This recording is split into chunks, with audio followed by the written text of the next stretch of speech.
Ciao a tutti ragazzi e bentornati sul canale di Fabrizio Teghesi. In questo video finalmente, dopo più di un mese dal suo svolgimento, vi porto il report dei campionati del mondo IFMAR Buggy 2022.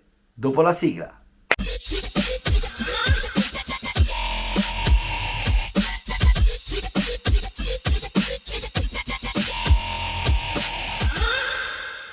I campionati del mondo in questo hobby sport sono veramente qualcosa di speciale.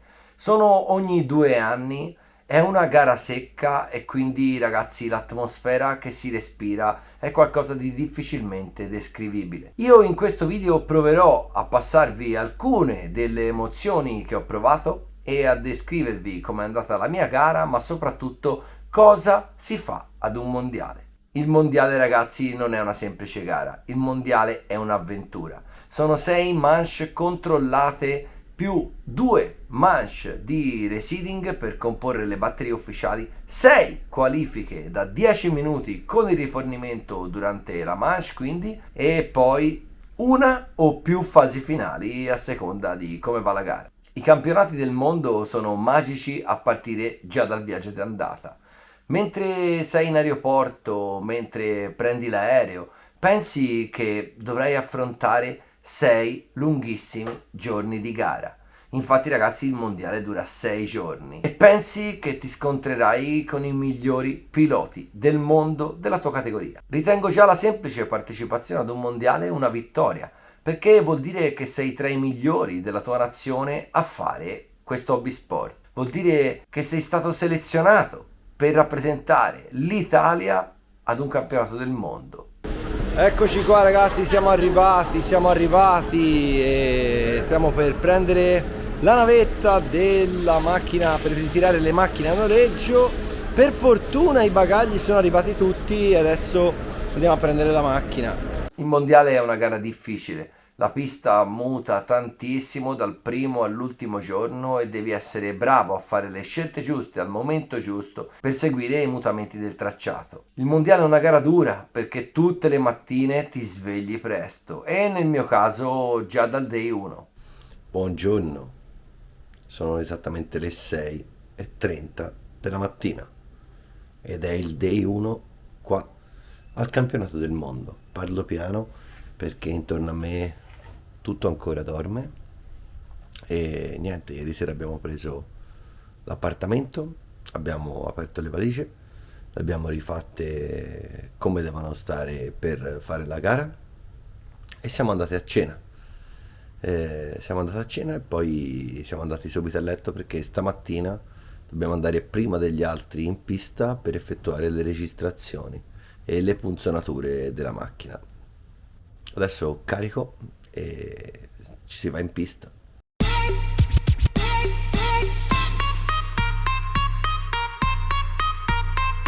Eccoci ragazzi, la prima giornata per me è terminata. Oggi avevamo 3 manche cronometrate che non avevano praticamente alcun valore, ma sono sempre state fatte le classifiche sui 3 giri migliori consecutivi. Nella prima non abbiamo fatto male sinceramente, eravamo intorno al 56esimo posto. Nella seconda abbiamo perso un po' di posizioni e siamo finiti intorno al 65esimo, 67esimo posto e l'ultima manche sta ancora girando, quindi non riesco a darvi un risultato definitivo. Probabilmente adesso andrò in piscina senza vedere il risultato di stasera che non ha valenza, ma ad ogni modo se presa sulla somma di tutte le 3 manche non è un tempo favoloso, ma se presa singolarmente dovrebbe essere all'incirca nei primi 40 posti, quindi buono, sono contento. La pista è partita con un grip assurdo per poi piano piano andare a degradarsi leggermente, ma ragazzi c'è ancora tantissimo grip rispetto alle piste standard alle quali siamo abituati. Quindi ho fatto un po' di modifiche sulla macchina per adattarla al grip che stava scendendo e nell'ultima ci ho preso e stava funzionando. Adesso ho indurito gli ammortizzatori per domani e vediamo che cosa succede. Domani abbiamo ancora 3 manche. In questa trasferta spagnola insieme a me c'erano anche mia figlia Sofia, mia moglie Sara ed i miei suoceri. Quindi avevamo affittato un appartamento favoloso e super moderno in una cittadina vicina a Radovan.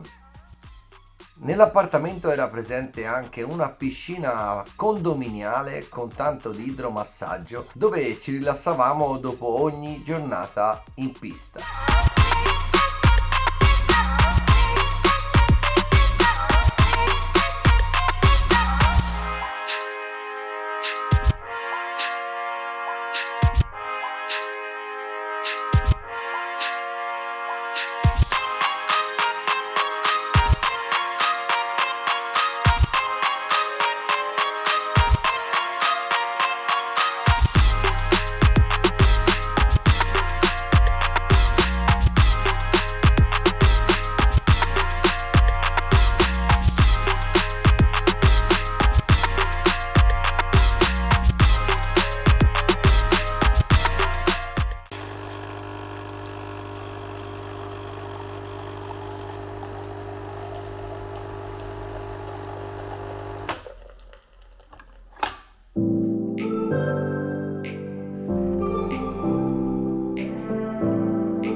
Buongiorno, oggi è il giorno delle batterie di reseeding. Mi trovo qui davanti al box Kyosho dove risiedo perché noi non siamo col Team Italia, questo non ve l'ho ancora detto, ma siamo nel gazebo dove ci sono tutti i piloti Kyosho e ieri è stata una giornata negativa perché c'erano ancora 3 manche cronometrate, ma non sono mai riuscito a migliorare il tempo del giorno precedente, quindi la pista sta subendo numerosi cambiamenti, si sta gommando e lucidando, il grip è minore rispetto ai primi giorni e non sarà semplice riuscire a trovare delle buone modifiche alla macchina. Nell'ultima qualifica ieri ho un po' rivoluzionato tutto, sono passato dalle C da 22 a quelle da 19 e ho cambiato anche le molle degli ammortizzatori e l'olio, indurendolo tantissimo. La macchina è andata un po' meglio, ho rifatto i tempi sul giro del giorno precedente, ma non sono riuscito a inanellare 3 giri consecutivi veloci. E quindi niente, vediamo, oggi abbiamo il reseeding, 2 manche di reseeding dove prendono di nuovo i primi 3 giri migliori e vediamo cosa accade. Eccoci qua ragazzi, finita la giornata delle prove controllate e valide per il reseeding. Oggi cominciava a essere un giorno importante perché da queste prove si definisce l'ordine delle batterie. La prima è andata bene, però ragazzi la mattina presto qui è veramente freddo rispetto a come poi è nel resto della giornata, e ciò nonostante ho fatto un ottimo tempo. Considerate che io partivo nella manche numero 4, quindi praticamente la manche 4 equivaleva a dire intorno alle 9 di mattina, 9:10, e credetemi, fino verso le 10:30 non c'è temperatura, quindi nonostante che la macchina andasse bene ho fatto un buon tempo, ma chiaramente nelle manche successive è stato battuto subito. Nella seconda invece, che era il momento più caldo della giornata, purtroppo non sono riuscito a fare i 3 giri consecutivi fatti come si deve, e quindi mi sono migliorato di poco, nonostante avessi fatto un brutto tempo sul totale dei 3 giri, ma come posizione era peggiore e quindi non ho migliorato. Mi hanno tenuta buona la prima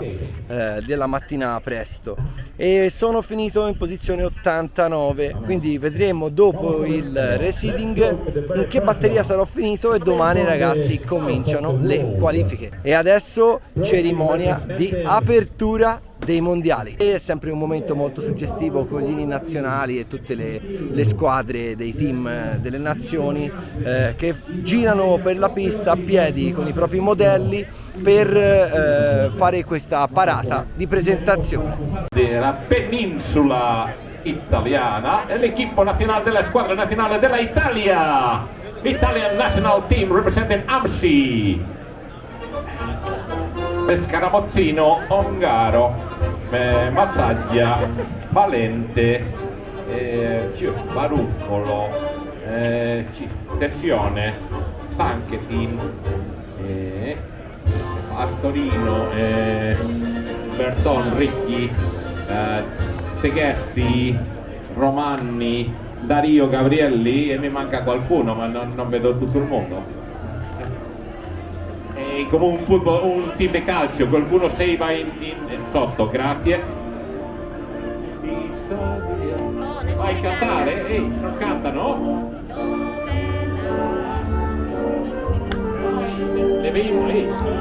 L'inno, vai! Cantate voi!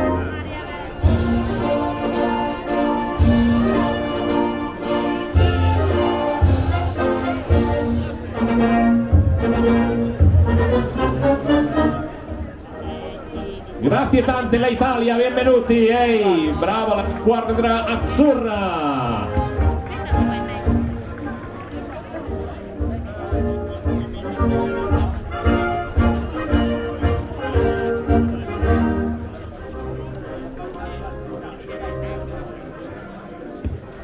Grazie tante la Italia!